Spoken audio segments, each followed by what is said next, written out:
का स्टार्टिंग में हम देखते हैं, कोई कहता है पहला कदम उठाना जाह्योक को लगभग कभी भी किसी से बातचीत शुरू करने की जरूरत नहीं पड़ी है। आम तौर पर वे उससे बात करने आते हैं, उसे ज्यादा कुछ कहने की भी जरूरत नहीं है। उन सबको यह पसंद आता है, भले ही वह बोलता न हो। उसका चेहरा तो सब कुछ बयां कर देता है। कोई कहता है कितना अच्छा, बहुत दिलचस्प। मिस्टर पॉपुलर के जीवन का एक दिन। जाह्योक सोचता है, मुझे पहले से कुछ कहने के बारे में सोच लेना चाहिए था। जब आप अपनी दिखावट को अपने सामाजिक जीवन की जिम्मेदारी सौंप देते हैं तो यही होता है। तभी जयू कहती है हेलो। जाह्योक सोचता है उसने जवाब दिया।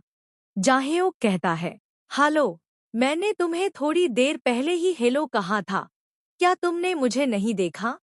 जयू सोचती है मैंने तुम्हें देखा था, मैंने तुम्हें देखा और अनदेखा कर दिया, फिर भी तुम मुझसे मिलने आए। ऐसा लगता है कि वह यही कह रही है। जाह्योक कहता है क्या तुमने मुझे देखा था? जाह्योक सोचता है वह नहीं, मैं इस बातचीत को ऐसे खत्म नहीं होने दे सकता। जाह्योक कहता है मुझे कुछ कहना है।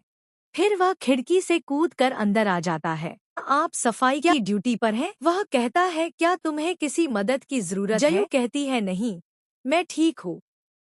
तभी टीचर कहते हैं जाह्योक खिड़की से मत चढ़ो। जाह्योक कहता है मुझे माफ कर दीजिए टीचर।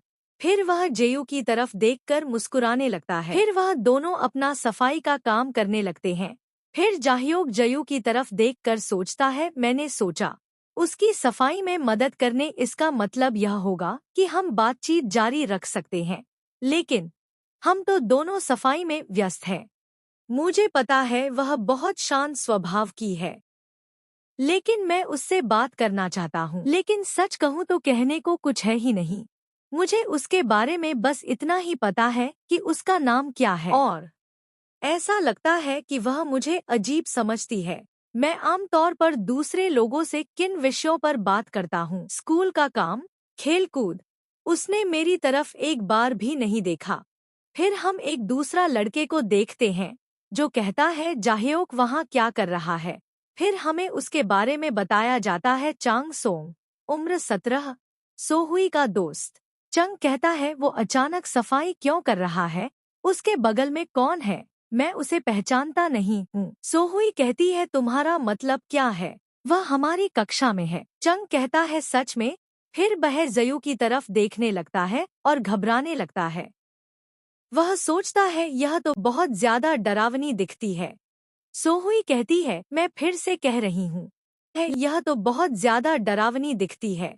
यह सिर्फ मेरी बदतमीजी नहीं है, बल्कि उसकी शक्ल सूरत ही ऐसी है। ऐसा लग रहा है कि वो किसी भी क्षण झाड़ू से उसके सिर पर वार कर देगी। फिर सारा काम खत्म हो जाता है। जयू कहती है तुम्हारा बहुत बहुत धन्यवाद मेरी मदद करने के लिए। जाह्योक कहता है नहीं कोई बात नहीं, मुझे मजा आया। फिर वो सोचता है तुम यह क्या कह रहे हो, मतलब क्या है मजा आया? जाह्योक अजीबोगरीब बातें कहना बंद करो। और तभी जयू अपनी स्कर्ट की पॉकेट में कुछ ढूंढने लगती है। एक चॉकलेट निकाल के फिर उसे जाह्योक को देते हुए कहती है यह ज्यादा तो नहीं है, लेकिन जाह्योक कहता है तुम्हारा शुक्रिया, यह मेरा पसंदीदा फ्लेवर है। फिर वह उसे किसी कीमती चीज की तरह पकड़ कर रखता है। जयू कहती है अभी खाओ। जाह्योक कहता है ओह, मैं इसे बाद के लिए बचा कर रखूंगा। फिरोज सोचता है नहीं, यूं ही कुछ भी मत बोलो। जयू कहती है क्या तुम्हें भूख लगी है? तुम और एक रख लो। जाह्योक कहता है तुम्हारा शुक्रिया। वह सोचता है उसने मुझे 2 दिए, इसका मतलब है कि हम थोड़ा और करीब आ गए हैं, मुझे लगता है। जाह्योक कहता है क्या मैं तुम्हारा नंबर ले सकता हूँ? मुझे हमारी कक्षा में सभी के नंबर पता है, लेकिन तुम्हारा नहीं। जयू कहती है क्या मेरा नंबर? जयू कुछ सोचने लगती है, फिर और धीरे से कहती है 18। जाह्योक कहता है क्या? जयू फिर 18 कहती है। कोरियाई भाषा में 18 शब्द एक गाली जैसा लगता है। जाह्योक सोचता है क्या 18? और एपिसोड 2 यहाँ पर खत्म होता है। यह एपिसोड आप सभी को कैसा लगा? नेक्स्ट एपिसोड के लिए कमेंट कीजिए।